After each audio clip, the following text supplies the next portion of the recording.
Hello everyone, welcome to my new blog. তোমরা সবাই কেমন আছো? আশা করছি সবাই খুব ভালো আছো, আর আমিও খুব ভালো আছি। তো দিনটা ছিল হচ্ছে বসন্ত পঞ্চমী, মানে হচ্ছে সরস্বতী পুজো, যেটা আমাদের ওয়েস্ট বেঙ্গলে হয়ে থাকে। বাকি সব স্টেটে কিন্তু সরস্বতী পুজোটা সেরকম চল নেই বসন্ত পঞ্চমীর দিন, কিন্তু আমাদের ওয়েস্ট বেঙ্গলে বসন্ত পঞ্চমীর দিন সরস্বতী পুজো, সেটা আমরা সব বাঙালিরাই জানি।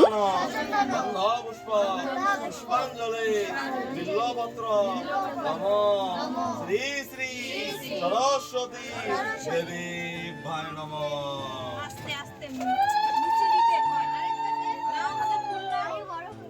তাই জন্য সকাল সকাল চান ঠান করে একদম অঞ্জলি দিতে চলে গিয়েছিলাম, আর গিয়ে দেখি অঞ্জলি শুরু হয়ে গিয়েছে। আর আমি একটু লেটেই পৌঁছেছিলাম বলে পুজোটা ঠিকভাবে দেখতে পারিনি। তো পুজো হচ্ছিল, তারপরেই অঞ্জলি শুরু হয়ে গিয়েছিল। তো যাই হোক, অঞ্জলি দিতে বসে পড়েছিলাম, আর দেখো এখানে অঞ্জলি দেওয়া হয়ে গিয়েছে। তো সবাই মিলে এখানে দাঁড়িয়ে আছি, পুজো শেষ হয়নি তখনও পর্যন্ত। আর সরস্বতী পুজো মানে কি বলতো, আমাদের বেঙ্গলিদের কাছে সরস্বতী পুজো মানে হচ্ছে আমাদের ইমোশন।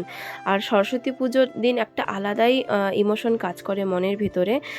আর ছোটোবেলার স্মৃতিগুলো মনে পড়ে যায়। এখন তো বড় হয়ে গিয়েছি, বিয়ে হয়ে গিয়েছে, এখনকার সরস্বতী পুজোর ফিলিংসগুলো আলাদা, কিন্তু ছোটোবেলা সরস্বতী পুজোর যে কাটিয়েছিলাম তখনকার ফিলিংসগুলো একদমই অন্যরকম ছিল। আর সরস্বতী পুজো আসলে স্কুলের দিনগুলোর কথা খুব মনে পড়ে যায়। সেই স্কুলে অনেক দিন আগের থেকে ক্লাস বন্ধ হয়ে যাওয়া, মিটিং বসা স্যার ম্যামদের সাথে, সব রকম আলোচনা করা সরস্বতী পুজো নিয়ে, তারপর সব বন্ধু বান্ধবীরা মিলে চাঁদা তুলতে যাওয়া, স্যার ম্যামদের সাথে আবার আলোচনায় বসা, সে এক আলাদাই অনুভূতি। আর জানো তো, এগুলো সব এখন স্মৃতির পাতায়, সেগুলো আর কিচ্ছু নেই। এখন বিয়ে হয়ে গিয়েছে, আর সরস্বতী পুজো মানে টোটালটাই অন্যরকম, কি আর বলি। তো সরস্বতী পুজোর দিন আগে স্কুলে যখন পড়তাম, সকালবেলা উঠে চান ঠান করে স্কুলে চলে যেতাম শাড়ি পরে। তারপরে সেখানে গিয়ে অঞ্জলি দেওয়া, বন্ধুবান্ধবের সাথে আড্ডা মারা, গল্প করা, তারপর আবার সেজেগুজে গিয়ে সেই খিচুড়ি খাওয়া স্কুলে। সেগুলো একটা অন্যরকম অনুভূতি, অন্যরকম আবেগ ছিল। আর বন্ধু বান্ধবীর সাথে সারাদিন ঘুরে বেড়ানো। তো যাই হোক, এখন আর সেগুলো নেই, শুধু স্মৃতি হয়ে স্মৃতির পাতায় রয়ে গিয়েছে মনের ভিতরে।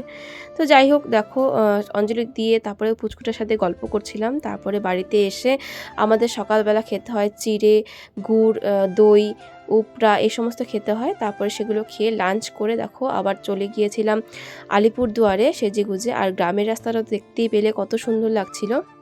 তারপরে চলে এসেছি এখানে, দেখো আলিপুরদুয়ারে কলেজগুলোতে খুব সুন্দর করে সাজার জন্য আমার বর আমাকে নিয়ে এসেছিলো সেদিন ঘোরানোর জন্য।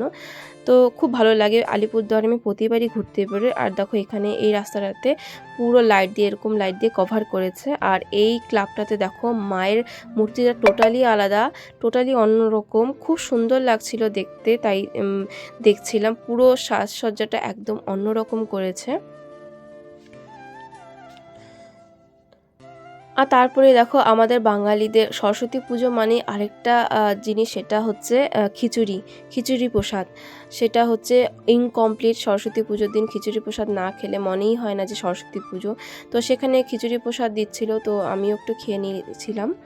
এরপরে দেখো এখানে পুরো তোমাদের জায়গাটাকে ঘুরে দেখাচ্ছি, কত সুন্দর লাগছিল। পুরো ক্লাবটা খুব সুন্দর করে সাজিয়েছে। তো যাই হোক, সেখানে কিছুটা সময় বসে কাটিয়েছিলাম। আর এরপরেই যাচ্ছি হচ্ছে অন্য আরেকটা জায়গায়। আর সরস্বতী পুজো জানো তো, সব জায়গায়, মানে ছোট হোক বড় হোক, সব পাড়ায় পাড়ায় সব জায়গায় হয়।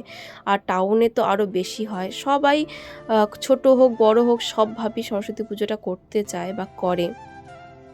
তারপরে পুজো দেখা শেষ হয়ে গিয়েছিল, এরপরে চলে এসেছিলাম খেতে। প্রথমে একটা টেস্টি মোমো খেয়ে নিলাম, ভেজ মোমো ছিল। তারপরে চলে এসেছি এখানে চাউমিনের দোকানে, ভেজ চাউমিন খেয়েছিলাম। আর এটা ছিল পনির সাথে, খুবই টেস্টি ছিল। তারপরেই দেখো এখন যাচ্ছি হচ্ছে বাড়ি।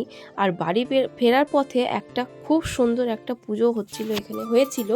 সেটা হচ্ছে একটা ছোট বাচ্চাদের স্কুলে খুব সুন্দর করে সাজিয়েছিল দেখো। তাই জন্য মানে রাস্তা যাচ্ছিলাম বাড়িতে, কিন্তু নেমে আবার এই পুজোটা দেখার জন্য নেমে পড়েছি। খুব সুন্দর করে সাজিয়েছে। এটা একটা ছোট বাচ্চাদের স্কুল, কিন্তু খুব সুন্দর করে স্কুলটা সাজিয়েছে।